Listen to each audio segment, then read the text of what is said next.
Okay, people, don't be like me. Just don't. Don't be like me. Learn budgeting. We're gonna talk about budgeting. You know what? I spent $50 on Shiba Inu butt socks in Korea. Learn from my mistakes. Dear God.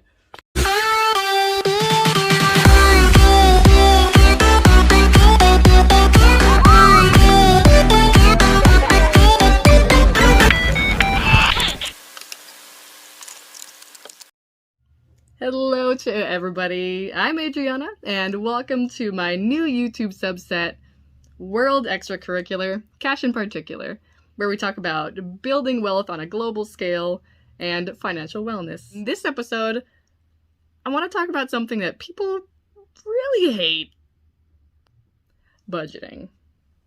I spent about $50 on Shiba Inu butt socks in Korea. Yes, I'm that type of person. I apologize to myself, first of all. So let's talk about how to not do that. And how to put our money where we want to actually grow our wealth and to actually be financially healthy.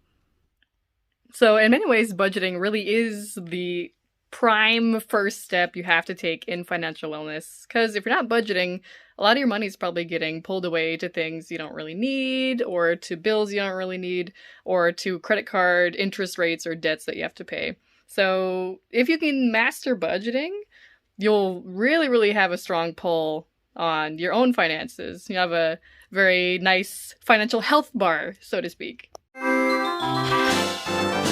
So let's dive into it. All right, so here are 4 easy tips in how to start budgeting. So it's really hard. It can be really overwhelming. I think money is kind of a stressful issue. I'll just talk about 4 steps, which I think are a nice digestible intro to how to budget. So step number 1, when you want to budget, is first set out your goals. So what is it you're trying to do exactly? Do you have any goals in mind in the future? Do you want to buy a house? Do you want to invest for long term? Do you have a kid on the way? You want to buy your kid little Shiba Inu butt socks? Do you want to travel? So what do you imagine for yourself? What do you think that's going to cost? Okay, and that's really going to dictate how much you need to budget. Okay, and I would suggest writing that down. Get a notebook, write it out so you can see it, draw pictures, draw whatever. Get it out of your head and onto the paper so you can see really what you want and try to really dive into how you're going to fuel that fire to make that happen. Step number 2, find your net income every month. Okay, so budgeting, we can break it down really into just like a second grader's math problem. If you really boil it down, it's just going to be your income minus what you have to pay every month. And we want that to be positive. Really not bad. So you're going to want to analyze those 2 things and see if you're in a healthy financial state, if your income is positive.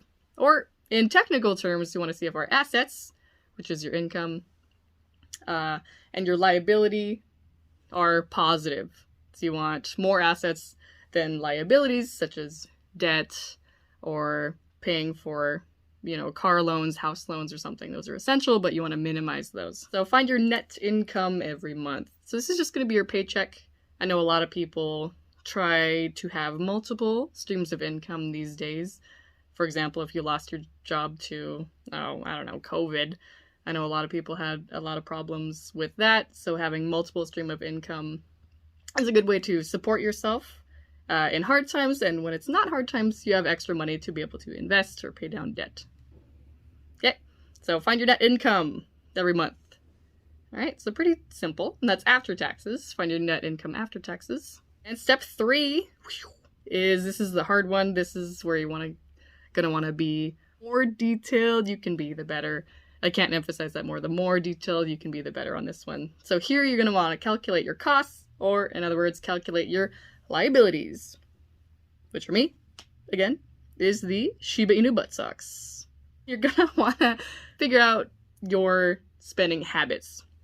Okay, it's easy to just assume, oh, I spend this much and this much and this much a month, but when you really write it down and track everything, I will guarantee you will probably be surprised a little bit by at least one thing. Okay, so calculate your liabilities every month. There's a lot of ways you can do this. There's some apps that I'm going to recommend in the end of this. You can do it old school way and just have a notebook and write it down.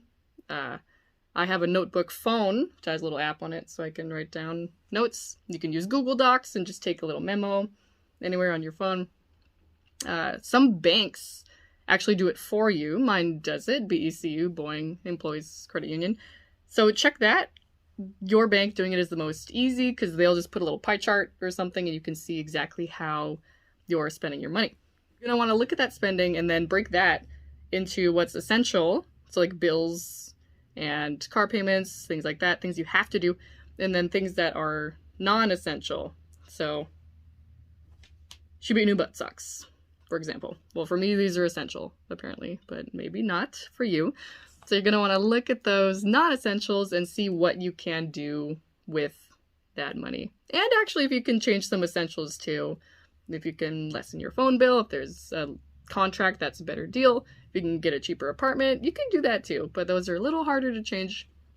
But overall, try to look at these and see where you can optimize the financing. Non-essentials are easiest because you can just stop getting coffee, stop buying butt socks, little doggy butt socks, and try to optimize there. So I think that's the easiest area to start in. Next, step 4, with the non-essentials, after you tracked it in Google Docs or after you wrote little notes. Again, being as detailed as possible. I like to break it into 4-ish categories, like food, fun, travel, hotel. You can break it into your own categories and just put it into an Excel sheet and put the cost and see what it totals up to. Just do a sum at the bottom and see the total. So after you see your liabilities, try to assess what's going on. Is it positive? Hopefully your net income is positive after your liabilities. If it's not, you're going to want to try to decrease some of the liabilities if you can, or increase your income somehow. Of course, that's easier said than done. So, for example, maybe if you have you make $2,000 a month, but you spend $1,000 on bills, and you have $1,000 extra. See what money of that you can shift towards healthy financial habits. So, for example, paying off debt. With the extra money you have, I think the best thing you can do first, number one, with that money you can easily control, pay off debt. Just get rid of that. With debt, you're paying just to let someone own you that money. You're paying to owe money, which is getting you nowhere. So get rid of debt. It's a leech. It's a scrub. I don't want no scrubs. Scrub doesn't matter for me. Hanging out the car or whatever, however the song goes. You want to get rid of debt. And after that, with the excess money, another financial habit that you can do is to invest in long-term investments. So, for example, ETFs or something like that. You can invest into ETFs, which are just a bucket of stocks, which typically have gone up over time. And surprise tip, 5th tip, is to make sure to reanalyze your expenses, because life changes, jobs change, income changes. So make sure to analyze your budget maybe every 6 months or a year, just to make sure you're on track to where you want to be. A lot of people recommend the 70-20-10 rule. This is very common on the internet if you look up budgeting habits. And this says that you can spend 70% of your income on bills and essentials. Another 20% you should shoot for saving or investing. And the last 10% should be for debt repaying. Now, I would personally be much more aggressive towards debt. I would probably try to take the excess amount I have after paying all my essentials every month and use about a minimum of 50% of that towards paying towards debt. So just get rid of debt. But that's what they recommend online, at least. But I tend to be much more aggressive with eliminating debt and also investing. So I would also take about 50% of my non-essential extra money and put that into investments. Okay. Yeah, in short, number 1, set your goals. Write it out. Number 2, see your income for the month. Number 3, look at your liabilities, be very detailed, and try to see where you're spending money, both the essentials and non-essentials. And number 4, analyze it and see what you can do. And with that extra money that you have, try to put it towards either eliminating debt or investing for the long term, which I've also made a video on, which I'll link above. So it really depends on your strategy. If you really want to get heavy into investing, again, like I said, you can invest 50, 60, 70, 90% of your excess income for stocks or for savings. Savings isn't as good for wealth building, but if you really, really, really want to build your wealth, then you can go pretty aggressive towards either your retirement account or buying mutual funds or ETFs. So apps, what apps to use? So Mint, I use Mint. It's the best overall. It helps you track your spending, any investments that you have, and see the grand scheme of what's going on. And it tracks your monthly spending. There's also a YNAB app, also known as You Need a Budget app.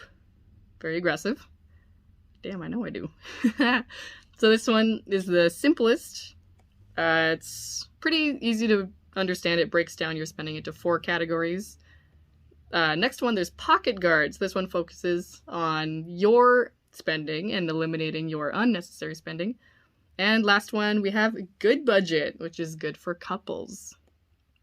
Okay, so I do have a very, very simple, emphasis on the simple budgeting sheet in Excel for anyone who wants it to try to start practicing their budgeting. Just comment and then I will give that to you. So what are your financial plans? You trying to eliminate debt? Do you want to build a nest egg? What do you see? Let me know in the comments. And until next time, we'll see you around.